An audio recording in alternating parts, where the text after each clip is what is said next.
Hey Brickmaniacs, welcome back to another Monday sit rep. Great War Bricks, Minifig Monday, kind of to lead things off. And then of course we've got some popular restocks and restock pre-orders just in time for the holidays. So let's take a closer look.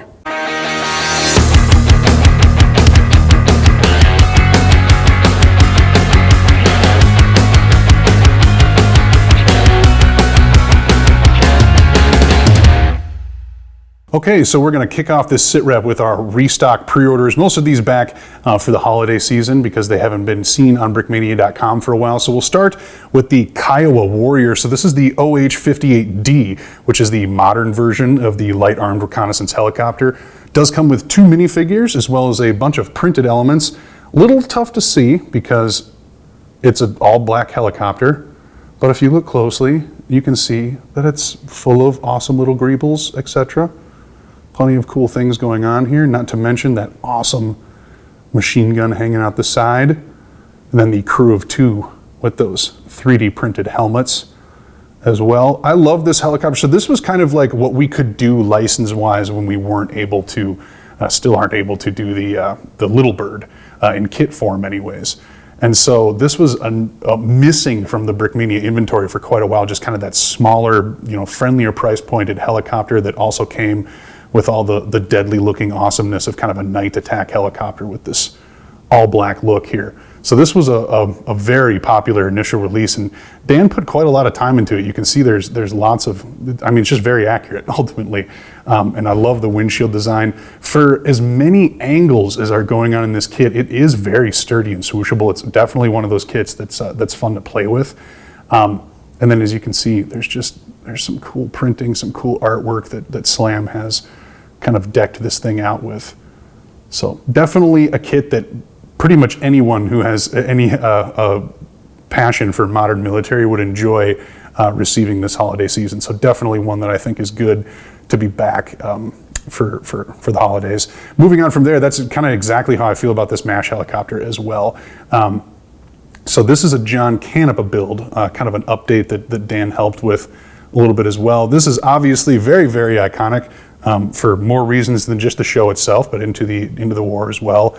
And then just the look of it. They even use them for like spraying for mosquitoes up here in Minnesota, which is hilarious, but also very true. You can see that new updated stretcher design with some of the printing, etc. on here. I don't believe, other than the canopy right here, I do not believe there are any stickers on this build. I think it is fully printed, which there's no shortage of considering the size of the build. And then it's got a pretty friendly price point as well. I dig that texture printed cigar rolling out of the minifigure there.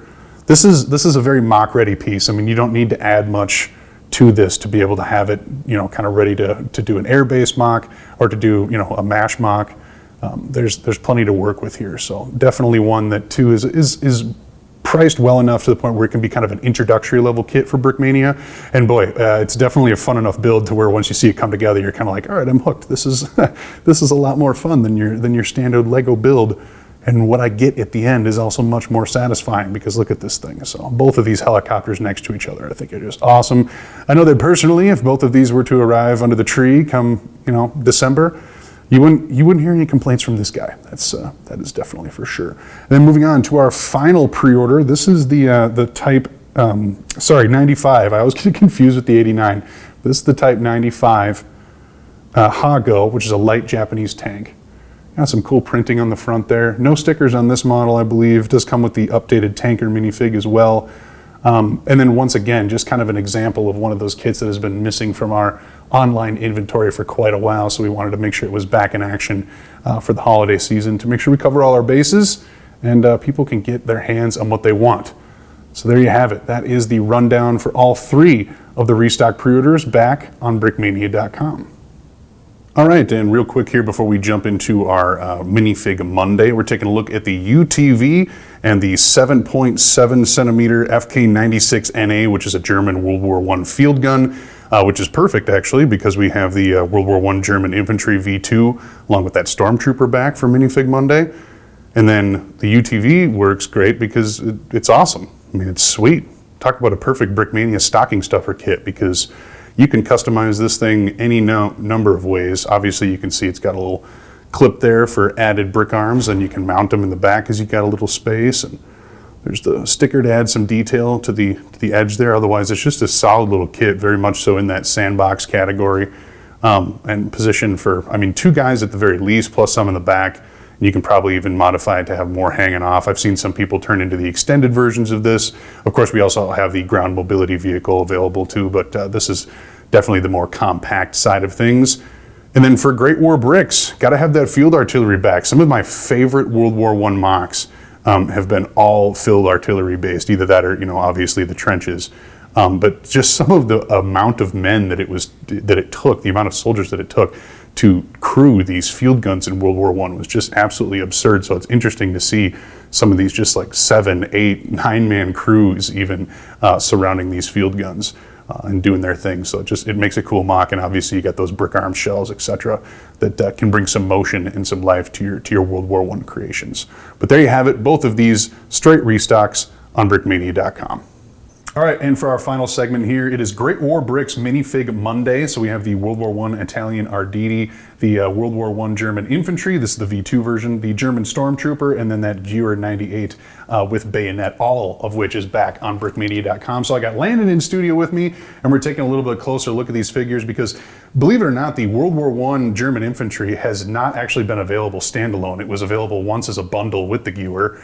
Gewehr, excuse me. And then the I think, maybe I'm wrong, I don't know. Stormtrooper hasn't been back in a long time. So we've got a lineup of popular World War I figs, and well, when you've got popular minifigs in front of you, this is the guy you call.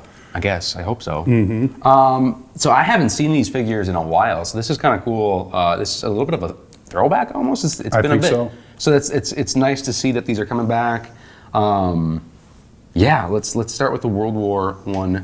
This German rifleman, German infantry. German infantry, yeah. Infantry, cool. V2 technically. V2. So we have those ammo pouches in that brown leather on the front. And then we also have that bandolier. That's kind of, I think you saw that a bit more late war. Mm-hmm. But it's just definitely some more ammunition there, ready to go into battle. I love the helmet on this guy. So we're just taking the stock brick, or stock brick arms, yeah, stock brick arms helmet, and we are adding kind of their ventilator lugs is what they call them. But it's just it's like the rivets that show through from where the so yeah, there are 2 things. It's where the rivets are showing, where the helmet straps are interfacing, mm-hmm. and then the top, those ventilator lugs which let air in and out, just so your head doesn't get cooked, right? Yep. And there's just some armor pieces that can interface with that as well. So cool stuff. On the back, it's a simple. This is again more towards the late war. Early war, they had the Tornister backpack, but this is kind of more minimal gear. So that's just sort of a bedroll holding that mess kit. Together, you got the canteen and the entrenching tool. It's just kind of utilitarian. It's what works. Yeah, and yeah, helmet strap, whatever. I don't know, cool stuff. Next guy. Pair it with the perfect caliber, and let's move on. Yes, Arditi. This figure is crazy. First of all, not just from the amount of effort that went into creating all the 3D printed elements that interface with this, but then their story. Yeah. Talk about the worst job ever. Right. Oh my gosh. No, thank you. So yeah, just crawling up, up to the enemy places, and check this out. This is like a barbed wire cutter. Mm-hmm. I don't even know if this stuff was like officially issued. We found some pictures. I think a lot of this gear was just improvised in the field, kind of like a desperation. It's like you're going crazy. This war is unlike anything ever. So it's desperate times, desperate measures kind of thing. Sure. So we have this armor plate, 3D printed helmet, 3D printed chest plate, 3D printed wire cutter. I think this guy's just ready for battle.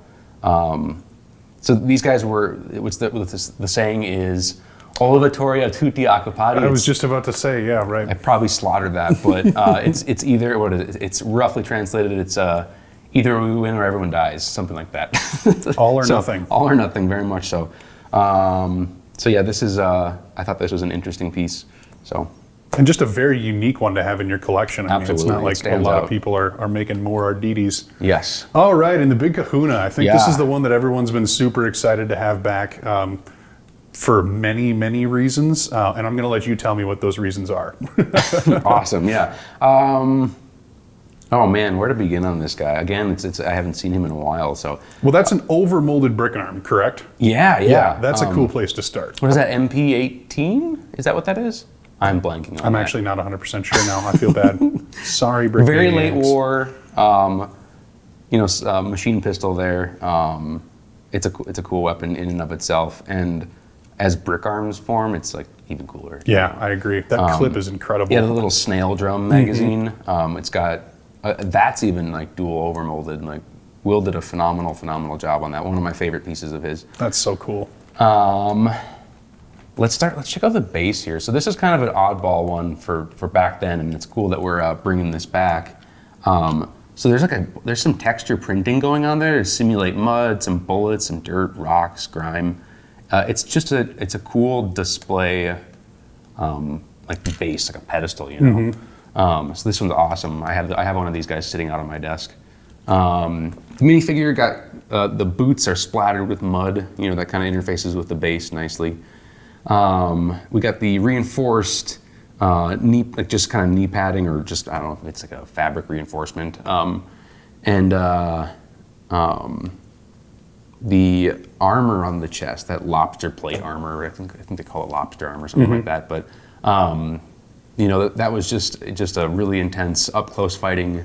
These guys, this was crazy. They would launch artillery with like gas into the trenches, and then a split second later, these guys would jump down into the trenches and just wreak havoc. So, kind of the most brutal, I think, part of the war. So. Well, and some of the art that you've seen created too, Yeah. relating to World War I, almost always depicts just the like demonic nature of the way these guys looked in those masks, and then that what do you call it? That club? Yeah, that trench mace. club. Holy moly, that's a deadly looking weapon. So this is like one of the more gnarly, I think, soldiers like kind of in history, right? It's crazy.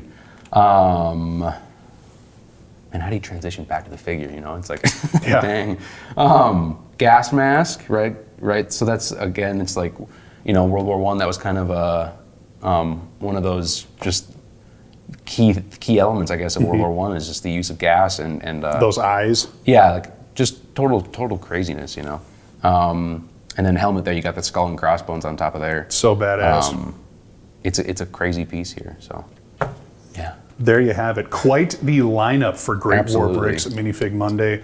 Like Landon said, kind of some cool throwback figures. Now available at brickmania.com. Landon, thanks for joining me, man. Thank you.